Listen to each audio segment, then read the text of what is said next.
Welcome student. नव भारती बस की यात्रा चैप्टर 2।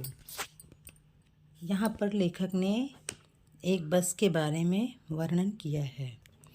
जैसे कि वो लिखते हैं, कभी कभी जीवन में ऐसी स्थिति बन जाती है कि दुख के बीच की हास्य के क्षण भी उभर आते हैं। यह क्षण हमारे लिए अनमोल होते हैं। इन्हें जितनी बार याद करें उतनी ही बार हमारे चेहरे पर मुस्कान आ जाती है। लेखक ऐसे ही कुछ हास्यपद का अनुभव आपके साथ बांटना चाहते हैं। बताते हैं कि हम 5 मित्रों ने तय किया कि शाम 4 बजे की बस से चलें।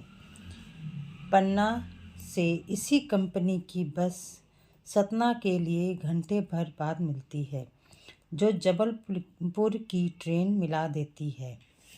सुबह घर पहुंच जाएंगे। हम में से 2 को सुबह काम पर हाजिर भी होना था, इसीलिए वापसी का यही रास्ता अपनाना जरूरी था। लोगों ने सलाह दी कि समझदार आदमी इस शाम वाली बस से सफ़र नहीं करते। क्यों नहीं करते? क्या रास्ते में डाकू मिलते हैं? ऐसी बात तो नहीं है।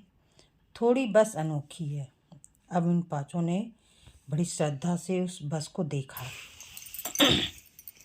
खूब वयोवृद्ध थी, सदियों के अनुभव के निशान लिए हुई थी। मतलब उस पर बहुत से स्क्रैच पड़े थे। वयोवृद्धि मतलब बहुत ही पुरानी बस हो चुकी थी।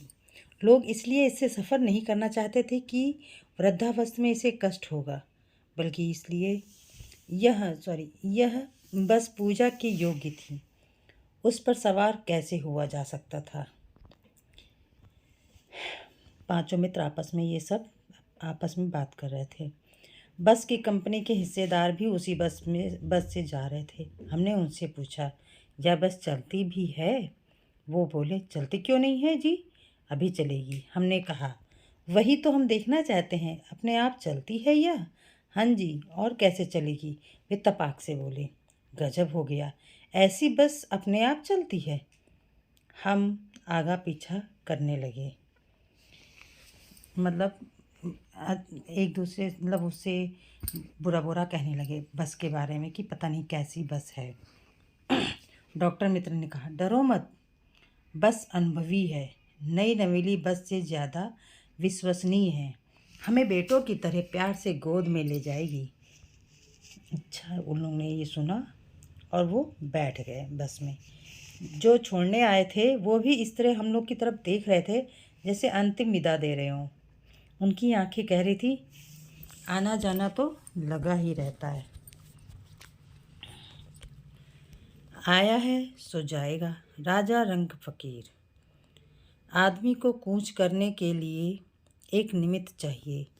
मतलब आदमी को एक स्थान से दूसरे स्थान पर जाने के लिए कोई न कोई उद्देश्य या कारण तो होना ही चाहिए। इंजन सचमुच स्टार्ट हो गया। ऐसा स्टार्ट हुआ जैसे सारी बस ही इंजन है और हम इंजन के भीतर बैठे हैं। इसका मतलब ये हुआ कि बस जब स्टार्ट हुई तो वो इतनी तेज़ हिली जैसे लगा कि हम बस में नहीं बैठे हैं, हम इंजन के अंदर ही बैठे हैं। जो बचे थे, कांच बहुत कम बचे थे। उस बस के जो कांच थे, जैसा कि आप ये देख रहे हैं, देखिए टूटे हुए हैं। तो जो बचे कुचे उस बस में कांच लगे हुए थे, उनसे हमें बचना था। हम फौरन खिड़की से दूर सरक गए। इंजन चल रहा था, बस सचमुच चल पड़ी और हमें लगा कि गांधी जी के असहयोग और सविनय अवज्ञा आंदोलन के वक्त यह अवश्य जवान रही होगी। उसे प्रशिक्षण मिल चुका था। हर हिस्सा दूसरे से असहयोग कर रहा था। गांधी जी ने जैसे अंग्रेज़ द्वारा बनाई गई हर गलत नीतियों का असहयोग किया, उसी तरह इस बस के बारे में इन लोगों ने कहा कि ये बस का हर हिस्सा भी एक दूसरे से असहयोग कर रहा था। इसे पूरी शिक्षा गांधी जी से मिल चुकी थी, जिसके कारण ये इसके हर एक पार्ट बस के एक दूसरे का सहयोग नहीं कर रहे थे। पूरी बस सबने अवज्ञा आंदोलन के दौर से गुजर रही थी। सीट का बॉडी से असहयोग चल रहा था। कभी लगता है सीट बॉडी को छोड़कर आगे निकल जाएगी, कभी लगता है कि सीट को छोड़कर बॉडी आगे भागी जा रही है। मतलब जैसे सीट को क्या बताया गया है, आत्मा आत्मा जो है बॉडी से निकलकर जैसा लग रहा है आगे चली जाएगी। वो इतनी मतलब झटके से बस चल रही थी कि वो ऐसा फील कर रहे थे।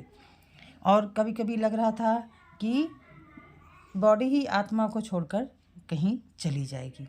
8-10 मील चलने पर सारे भेदभाव मिट गए। यह समझ में नहीं आता कि सीट पर हम बैठे हैं या सीट हम पर बैठी है। एकाएक बस रुक गई। मालूम हुआ कि पेट्रोल की टंकी में छेद हो गया। ड्राइवर ने बाल्टी में पेट्रोल निकालकर उसे बगल में रखा और नली डालकर इंजन में भेजने लगा। अब मैं उम्मीद कर रहा था कि थोड़ी देर बाद बस कंपनी के हिस्सेदार इंजन को निकालकर गोद में रख लेंगे और उसे नली से पेट्रोल पिलाएंगे, जैसे माँ बच्चे के मुंह में दूध की शीशी लगाती है। बच्चा की सॉरी बस की रफ्तार अब 15-20 मील हो गई थी। मुझे उसके किसी हिस्से पर भरोसा नहीं था। ब्रेक फेल हो सकता था, स्टीयरिंग टूट सकता था। प्रकृति के दृश्य बहुत लुभावने थे। दोनों तरफ हरे भरे पेड़ थे जिन पर पक्षी बैठे थे। मैं हर पेड़ को अपना दुश्मन समझ रहा था। मतलब इतनी अच्छी प्रकृति का दृश्य था, दिख रहा था, लेकिन उस समय वो भी मुझे अच्छे नहीं लग रहे थे। बस की ऐसी कंडीशन देखकर वो भी मुझे अपने दुश्मन से प्रतीत हो रहे थे। जो भी पेड़ आता डर लगता कि इससे बस टकराएगी। वह निकल जाता तो दूसरे पेड़ का इंतज़ार करता। झील दिखती तो सोचता कि इसमें बस अभी कहीं ऐसा ना हो बस ज़रा सा डिसबैलेंस होके झील में गिर जाए और कहीं गोता लगाने लगे। एकाएक बस फिर रुकी। ड्राइवर ने तरह तरह की तरकीब की पर वह चली नहीं। सबने अवज्ञा आंदोलन शुरू हो गया था। कंपनी के हिस्सेदार कह रहे थे बस तो फर्स्ट क्लास है जी, यह तो इत्तेफाक की बात है। छीड़ चांदनी में वृक्षों की छाया के नीचे वह बस बड़ी दयनीय लग रही थी। चांदनी रात में जब किसी की छाया पड़ती है तो कभी कभी बहुत अच्छी लगती है, लेकिन वो बस की छाया देखकर ऐसा लग रहा था कितनी बेचारी कष्ट में है। लगता था जैसे कोई वृद्धा थक कर बैठ गई हो। हमें ग्लानि हो रही थी, अपने पर हीन भावना आ रही थी कि हम इस बेचारी बस पर क्यों लद कर हम आ गए। इसका अगर इसका प्राणांत हो गया तो इस बियाबान में हमें इसकी अंत्येष्टि करनी पड़ेगी। हम लोग ये सोच रहे थे कि बेकार हम इस बस पर बैठ के आ गए। अगर कहीं ये बस अगर एकदम से ख़राब हो गई तो इसका इसी जंगल में हमें अंतिम संस्कार करना पड़ेगा। हिस्सेदार साहब ने इंजन खोला और कुछ क्षण सुधारा।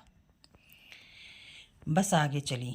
उसकी चाल और कम हो गई। धीरे धीरे वृद्धा की आंखों की ज्योति जाने लगी।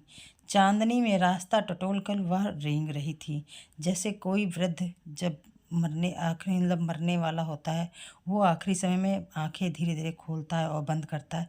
वैसी प्रतीत हो रही थी ये बस। ऐसे लग रहा था कि रास्ता दिख नहीं रहा है चांदनी रात में, और वो रास्ते के केवल एहसास करके धीरे धीरे रेंगते हुए आगे बढ़ रही थी। आगे या पीछे से कोई गाड़ी आती दिखती तो वह एकदम से किनारे खड़ी हो जाती और कहती निकल जाओ बेटी। इसका मतलब ये कि वो डर जाती कहीं ऐसा ना हो कि हम उनसे लड़ जाएं और लड़के कहीं गिर जाएं। अपनी तो वह उम्र ही नहीं रही। एक पुलिया के ऊपर पहुंचे ही थे कि एक टायर फिस से करके बैठ गया। बस बहुत ज़ोर से हिलकर थम गई। अगर रफ्तार में होती तो उछलकर नदी में गिर जाती। मैंने उस कंपनी के हिस्सेदार की तरफ पहली बार श्रद्धा भाव से देखा। मैंने सोचा कि हो सकता अब ये कुछ करेगा। वह टायर की हालत जानते हैं, फिर भी जान हथेली पर लेकर इस बस में सफ़र कर रहे हैं। उत्सर्ग की ऐसी भावना दुर्लभ है।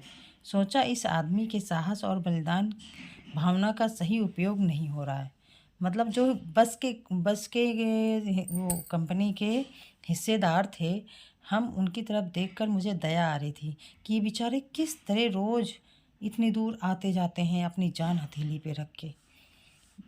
तो वो सोचा इस आदमी के साहस और बलिदान भावना का सही उपयोग नहीं हो रहा। इतनी मतलब जान हथेली पे रख कर जब सफ़र करते हैं तो लेकिन उस भावना का सही उपयोग इस बस में इनका नहीं हो पा रहा। इसे तो किसी क्रांतिकारी आंदोलन का नेता होना चाहिए।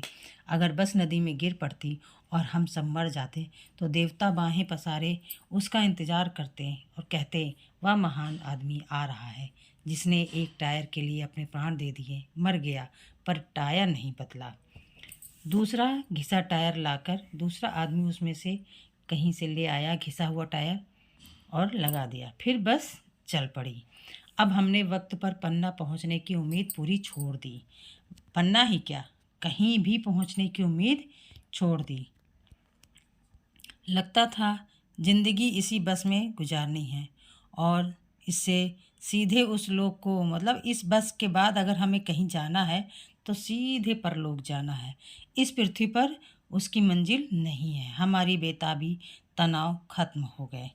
अब बड़े इत्मीनान से घर की तरह बैठ गए। उस बस की कंडीशन ऐसी है कि देखकर अब मैंने हर चीज़ का आस छोड़ दी कि हम घर पहुंचेंगे या कहीं और पहुंचेंगे।